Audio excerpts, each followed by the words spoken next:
In this tutorial, we are going to show you how to set up your MIDI devices and how to record them into Cubase. You may have a MIDI keyboard that is playing back MIDI data from Cubase, and you want the data recorded as audio for further processing for the final mix. Learning to use the right tools will make these steps easy. External instruments means that you can have a MIDI keyboard's audio outputs plugged directly into your audio card's inputs so that Cubase can monitor and record the signal in real time. First, let's set up the MIDI devices that you have attached to your computer. Start off by going to the MIDI device manager found under the Devices menu.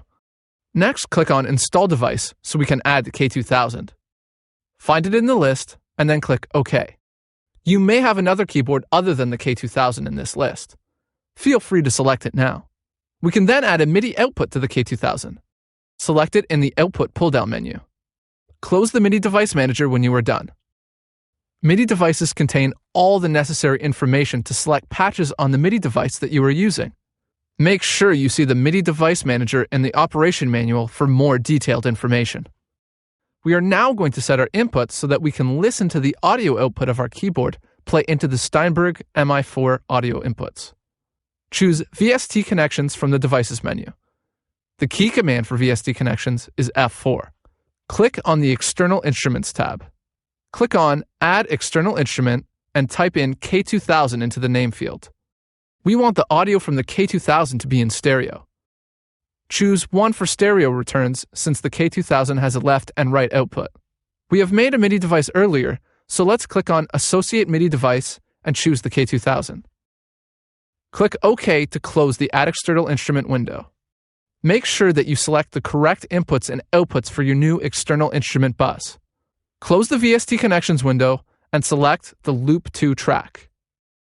Add a new instrument track from the Add Track pull-down menu found under the Project menu. For configuration, choose the external instrument that we created. In our case, it's the K2000. For count, choose 1. Click OK to close the window. Now let's monitor our external instrument. Press the Record Enable and Monitor buttons on the K2000 track. Play some notes on the actual K2000 keyboard. Let's rename the track K2000 to Piano, since it's a piano that we'll be recording on this track. This doesn't rename the external instrument name in the VST Connections window. It's just the renaming of this track in the project page. Remember that we created a MIDI device in the MIDI Device Manager window. MIDI devices contain valuable information about patch names, bank selections, and a few other things. This helps us in that we already have all the program names for the K2000 at our disposal.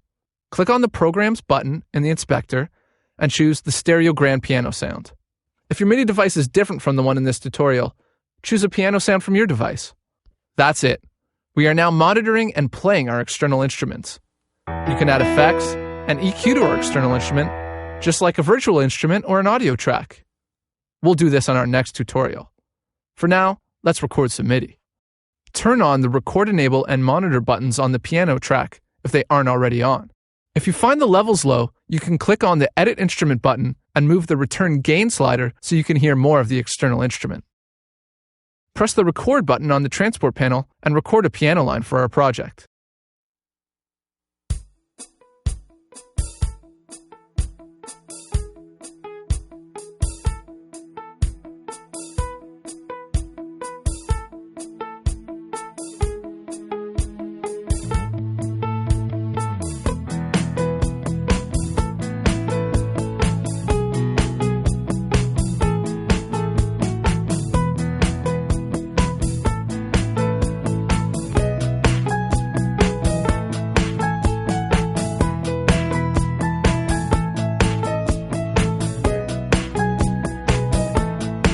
Press the Stop button on the transport panel when you are finished.